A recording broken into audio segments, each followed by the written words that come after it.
Hi hello friends, అను kitchens. ఇప్పుడు బెండకాయ variety curry ఎలా చేయాలో మీకు ఈ వీడియోలో చూపిస్తున్నా. బెండకాయ తిన్నోళ్ళు కూడా ఈ కర్రీ తింటారు కన్ఫామ్గా. టేస్ట్ చాలా బాగుంటుంది.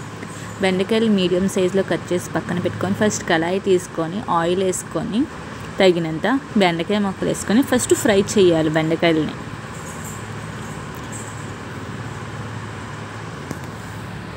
బెండకాయలని కొంచెంసేపు మగ్గ పెట్టాలి. ఉప్పు పసుపు వేయాలి కొంచెం.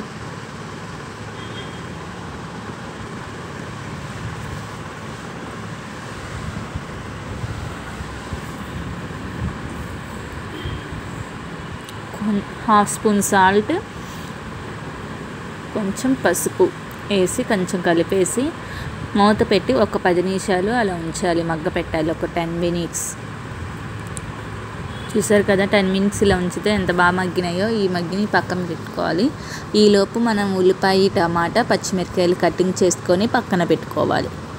ఈ బెండకాయలు మగ్గిపోయినాయి కదా, ఒక ప్లేట్లో సర్వ్ చేసుకొని పక్కన పెట్టుకోవాలి. అదే కళాయిలో ఒక ఆయిల్ వేసుకొని కొంచెం పోపు దినుసులన్నీ వేసుకొని పచ్చిమిరపకాయ, కరివేపాకు, ఇంగువ కొంచెం వేసుకొని కలుపుకోవాలి. ఆ తర్వాత ఆనియన్స్, అల్లం వెల్లుల్లి పేస్ట్ వేసి ఇలా కలుపుకోవాలి. కొంచెం గోల్డెన్ షేడ్ వచ్చాక ఆ తర్వాత టమాటాలు వేయాలి. టమాటాలు వేసి కలిపేసి ఓ 10 నిమిషాలు మగ్గ పెట్టాలి. మూత పెట్టి మగ్గ పెట్టాలి. ఇది మధ్య మధ్యలో కలుపుకుంటూ ఉండాలి, లేకపోతే అతుక్కుపోద్ది కళాయిలో. ఇంట్లో కూడా కొంచెం సాల్ట్, ఇందాక మనం పసుపు సాల్ట్ వేసాం కదా, దీంట్లో కూడా కొంచెం వేయాలి. పసుపు సాల్ట్ 2 వేయాలి. వేసి కలిపేసుకొని మూత పెట్టుకోవాలి. ఇందాక బెండకాయ ముక్కల్లో వేసాం కాబట్టి దీంట్లో కొంచెమే వేసుకోవాలి. మళ్ళీ రెండిట్లో వేసాం కదా, కొంచెం ఎక్కువ వద్దు, మళ్ళీ ఎక్కువ వేసుకుంటే చూసుకొని వేసుకోండి.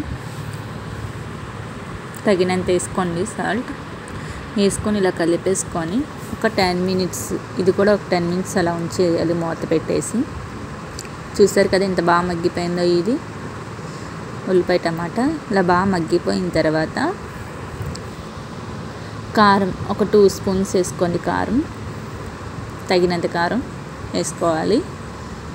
వేసుకొని కలుపుకున్న తర్వాత బెండకాయ ముక్కలు మగ్గిపోయి పక్కన పెట్టాం కదా, ఆ బెండకాయ ముక్కలు కూడా దీంట్లో యాడ్ చేసుకోవాలి. బెండకాయ ముక్కలు వేసేసుకొని కలుపుకోవాలి. ఇప్పుడు ఫస్ట్ ఈ కారం వేసుకొని కలుపుకున్న తర్వాత బెండకాయ ముక్కలు వేసుకొని కలుపుకోవాలి.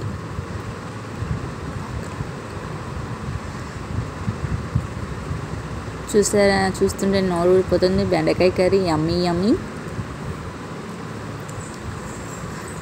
ట్రై చేయండి, కన్ఫామ్గా టేస్ట్ చాలా బాగుంటుంది. ఇది కలుపుకొని ఇలా ఒక 5 మినిట్స్ మూత పెట్టి ఒక 5 మినిట్స్ అలా పక్కన ఉంచితే ఆయిల్ పైకి తేలుద్ది. ఆ తర్వాత మనం ఫ్రెష్ క్రీమ్ కొంచెం యాడ్ చేసుకుంటే కర్రీలో చాలా బాగుంటుంది. ఫ్రెష్ క్రీమ్ లేకపోతే పెరుగుని చిలక కట్టుకొని దాంట్లో వేసేసుకుంటే టేస్ట్ అనేది పర్ఫెక్ట్గా ఉంటుంది. కర్రీ అనేది ఫ్రైడ్ రైస్లో కర్రీస్ చేసుకునే దాంట్లో కూడా వేసుకుంటే అయిపోయింది బెండకాయ కర్రీ. అయిపోయింది. Bye bye friends. Yummy yummy బెండకాయ కర్రీ.